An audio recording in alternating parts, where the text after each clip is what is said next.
Ce mercredi 7 octobre 2020, Olivier Giroud décrochera sa 100e sélection en équipe de France face à l'Ukraine.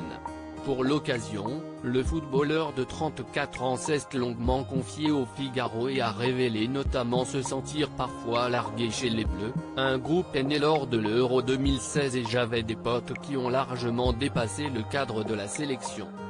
On se retrouvait dans les chambres à écouter du Jean-Jacques Goldman, on jouait aux cartes et au molki ensemble.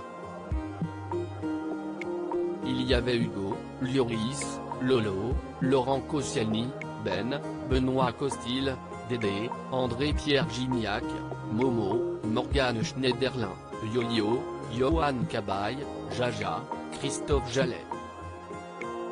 Ce sont des amis pour la vie, un vrai groupe de petits vieux. On a passé des grands moments. Aujourd'hui, on s'adapte à la nouvelle génération, on ne veut pas passer pour des vieux cons avec Hugo, mais on est largué côté musique. En septembre 2019, Olivier Giroud s'était confié sur ses goûts musicaux au micro de France Inter.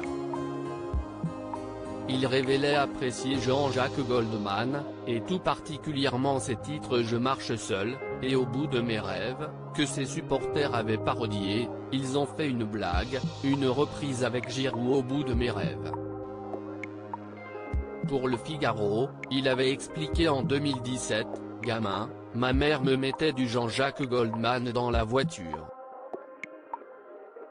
Elle était fan, moi aussi. Je le suis encore. Je me souviens des cassettes qu'elle rembobinait dans l'autoradio. » Avant de rentrer sur le terrain, celui qui évolue au poste d'attaquant au Chelsea FC a expliqué à France Inter qu'il écoutait pour se motiver des musiques entraînantes, notamment celles de son groupe préféré, Coldplay.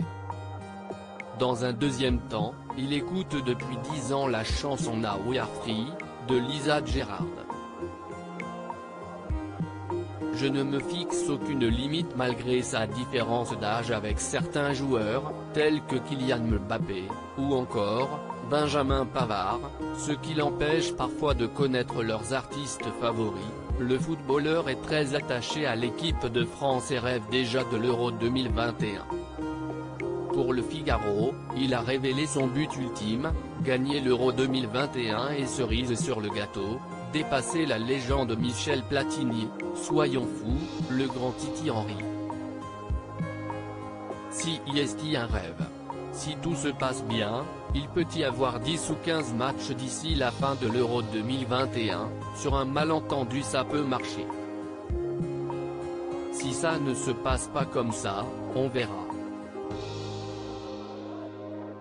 J'ai encore quelques belles années devant moi, je ne me fixe aucune limite.